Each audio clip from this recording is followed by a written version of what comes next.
Kasi binabasa namin yung program, masyadong seryoso, kailangan ng magpapatawa. Hindi mo yun. Na at least nakita niyo yung talent ko. Sabi ko po, ano mong gagawin ko? Patawa ka na. Nakaka-flatter naman. Naniniwala kayo sa kayang bubuhayin ng bagot na pabiging na ito. She is no joke, and you carried it so well, with so much grace in every era. That is a true idol.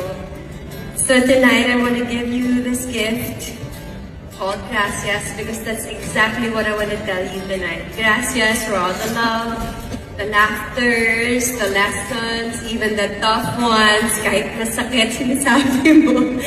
And ngayon, I'm more confident and elegant because of you. I'm so grateful and I'm so happy to be mentored by you. And you have blessed us with your grace, wisdom, and kindness. And I just want to thank you for allowing me to tell you this in person. Thank you for giving my dreams a chance. If anyone says anything, yes, this 70-year-old lady is wearing a dress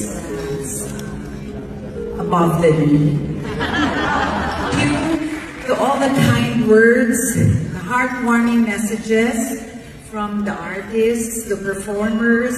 Maraming salamat po.